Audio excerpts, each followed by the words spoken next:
these 5 verses, Jeremiah's lament reminds us that as we ask how, we also depend on the Lord.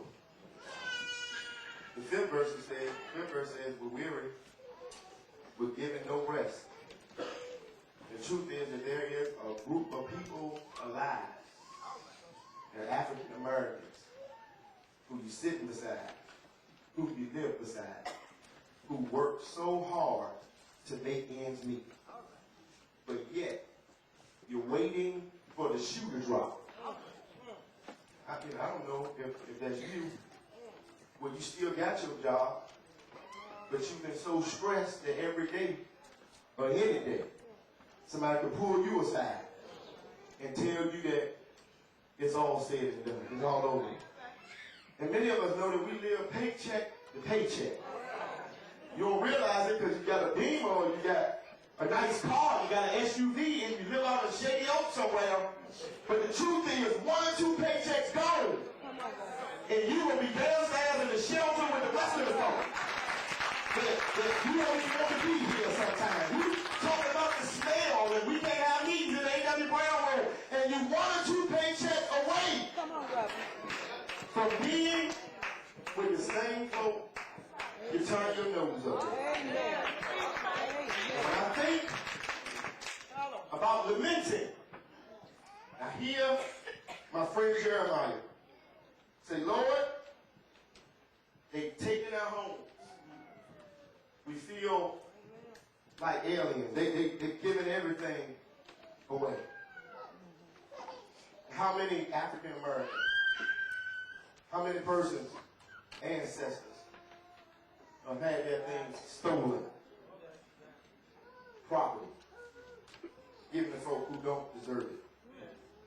Even now, in what I call this highway robbery of this whole subprime mortgage, when folks say they looking out for you, I'm not even going to ask you to raise your hand, but you went in and they told you this interest free, or interest on whatever they call it. Nothing in this world is free. Do you know that? Don't you ever let anybody tell you, when you hear all this free advertising, this free crap, nothing in the world is free.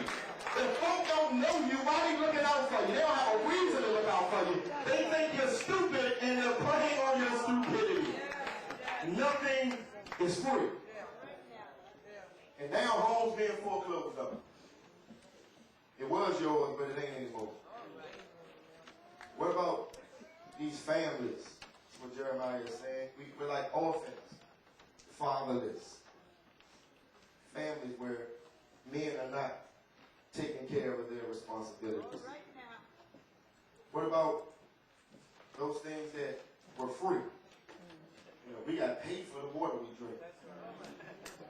Got to pay for the wood that comes from the trees. That comes from the ground. All of these things that the Lord has made. All of this causes us to be weary.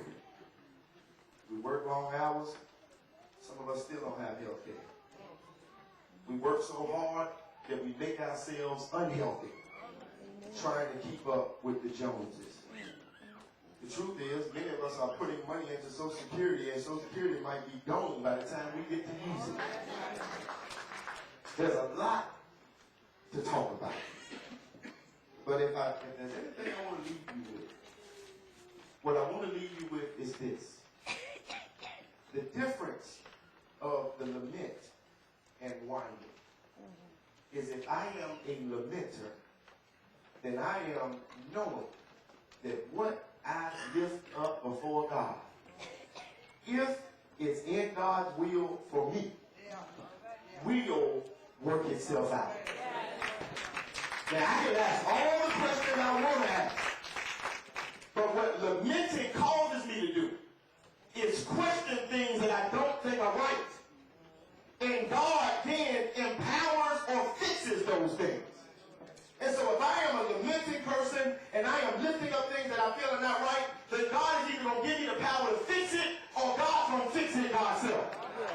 And that's why so many of us don't really want to lament, because we don't want stuff to be fixed.